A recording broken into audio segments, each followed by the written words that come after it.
Hello, everyone. Today we're going to understand bioavailability, one of the most important concepts in pharmacology, in a simple and clear way.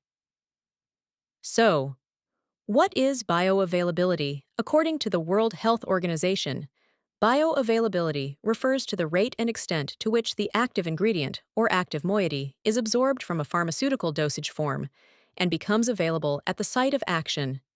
In simpler terms, how much of the drug actually gets into the bloodstream to produce an effect.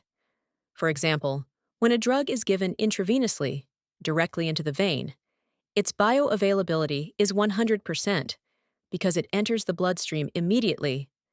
But when taken orally, bioavailability is usually lower due to absorption barriers and hepatic first-pass metabolism. Basic formula is bioavailability, F, is equal to the amount of drug reaching systemic circulation divided by the administered dose. Why F?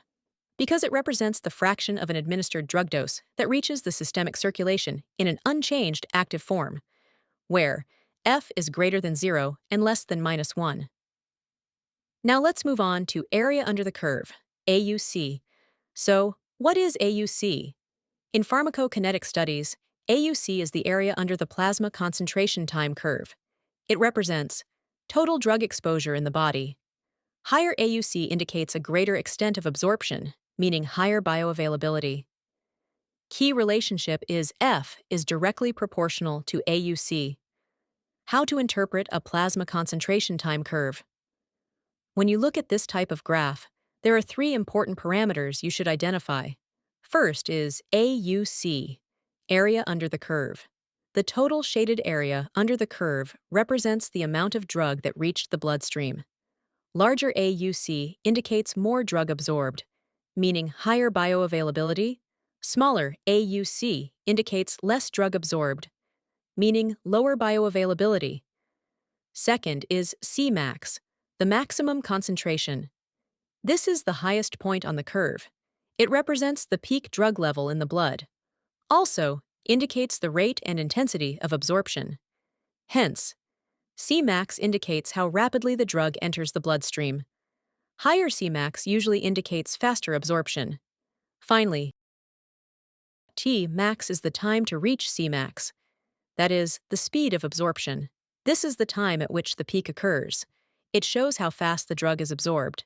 Shorter Tmax means faster absorption. AUC is the product of concentration and time, typically expressed as drug concentration multiplied by time, and its unit depends on the units used for drug concentration and time in the plasma concentration time graph.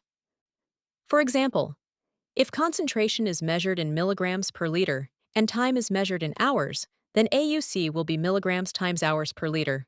Commonly used units include milligrams times hours per liter, micrograms times hours per milliliter, micrograms times minutes per milliliter. Now let's see the different types of bioavailability. First one is absolute bioavailability. Absolute bioavailability measures drug availability compared with intravenous administration. Since IV is showing 100% bioavailability, it serves as the gold standard reference. The formula is F absolute equals AUC of non-IV multiplied by dose IV divided by AUC, IV multiplied by dose non-IV. If doses are equal, then F is equal to AUC oral divided by AUC IV. Interpretation: F equals 1, representing 100% bioavailability. F is less than 1, shows incomplete absorption or first-pass metabolism, and F is greater than 1, showing experimental error or variability. For example, if oral AUC is 50 and IV AUC is 100, so oral bioavailability is 50%. Now let's talk about the significance of absolute bioavailability. Determines oral dose. It tells us how much of the drug actually reaches the bloodstream, helping us set the right oral dose. Evaluates first-pass metabolism. It shows how much the liver breaks down the drug before it reaches circulation. Drug development studies.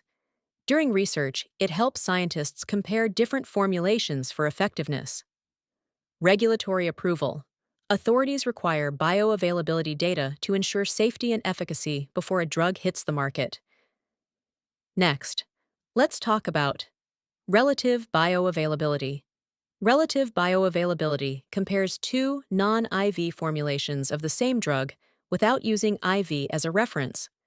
For example, tablet versus capsule, tablet versus oral solution, generic versus brand drug.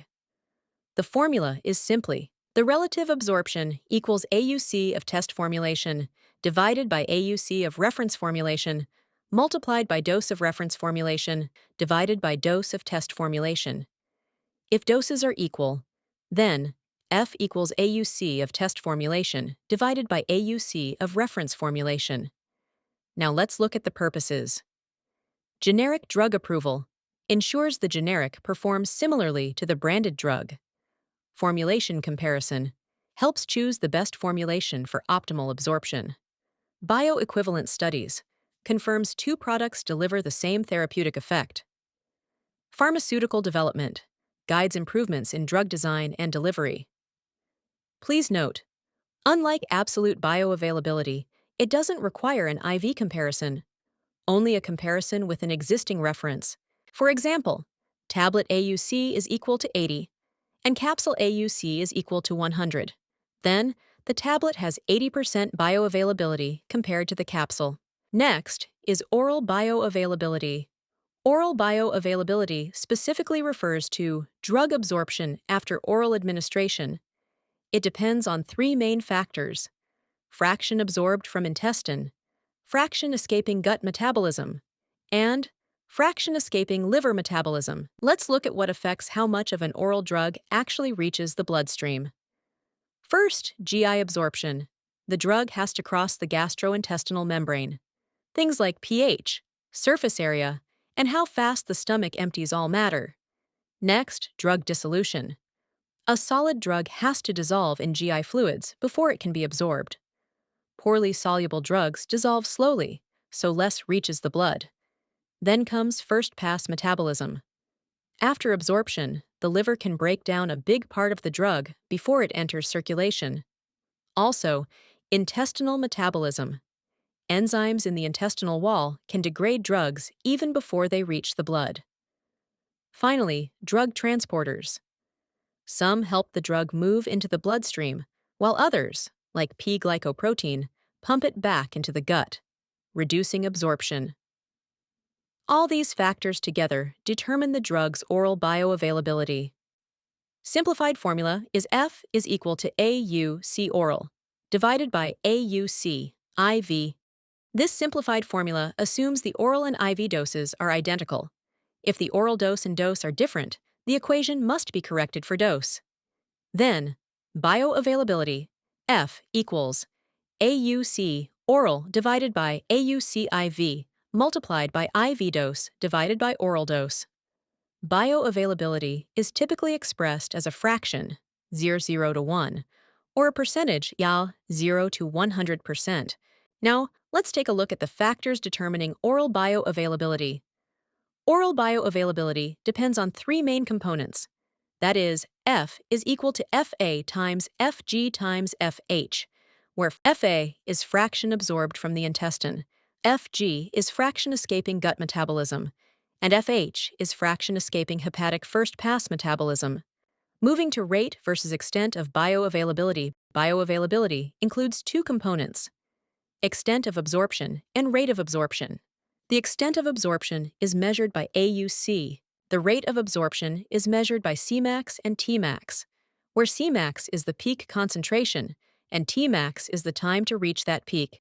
Now let's understand why bioavailability is so important in pharmacology. First, bioavailability determines the dose required. Not all of the drug we take reaches the bloodstream, so if bioavailability is low, we may need a higher dose to achieve the desired effect. Second, it influences drug efficacy. If enough drug does not reach the circulation, the medicine may not work properly, even if the patient takes it correctly. Third, bioavailability helps compare different formulations. For example, a tablet, capsule, or liquid form of the same drug may behave differently in the body. Bioavailability helps scientists decide which formulation works best. Fourth, it is critical for generic drug approval. Generic medicines must show similar bioavailability to the original brand drug. This ensures they are equally safe and effective. Finally, bioavailability affects the onset and intensity of drug action. A drug with faster absorption may act quickly, while slower absorption may delay the effect. Similarly, higher bioavailability may produce a stronger effect. Next, we'll discuss the factors affecting bioavailability. Bioavailability depends on multiple categories. First is pharmaceutical factors. These relate to the dosage form and manufacturing. Examples are dosage forms, particle size, drug dissolution rate, excipients used, coating, enteric coating, drug stability, and manufacturing process. Also, liquids usually have higher bioavailability than tablets. Next is physiological factors, that is, body conditions. These relate to the patient's body and GI tract. Examples are gastric pH, gastric emptying time, intestinal motility, blood flow to absorption site, age, disease states, liver disease, malabsorption, and presence of food. For example, fatty meals may increase absorption of lipophilic drugs. Third is drug-related factors, that is, physicochemical properties. These depend on the drug molecule itself. Examples are lipid solubility, molecular size, ionization, solubility, chemical stability, polymorphism, and protein binding. Lipid-soluble drugs usually cross membranes better. Fourth is first-pass metabolism. This is one of the most important reasons for reduced oral bioavailability. When taken orally, the liver metabolizes part of the drug before it reaches blood. Examples with high first-pass effect are propranolol, nitroglycerine, morphine, and lidocaine. This is why some drugs are given sublingually or intravenously. Fifth is drug interactions. Other substances may alter bioavailability. Enzyme inhibitors increase bioavailability. Enzyme inducers decrease bioavailability. Food-drug interactions and drug-drug interactions. For example, grapefruit juice increases some drug levels.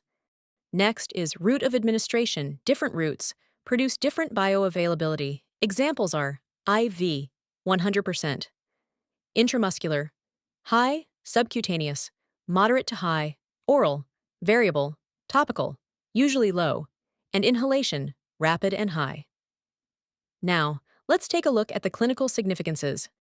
Bioavailability influences dose selection, therapeutic effect, toxicity risk, drug interactions, route selection, and patient response variability.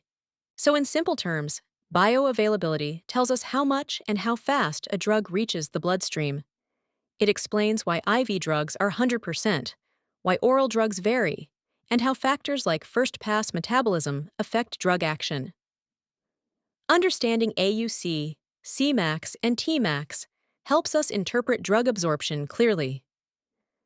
In clinical practice, bioavailability guides dose selection, formulation choice, therapeutic effect, and safety.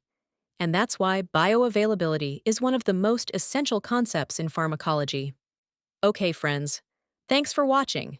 Don't forget to like, subscribe, and hit the bell icon. Check the description for more. See you next time.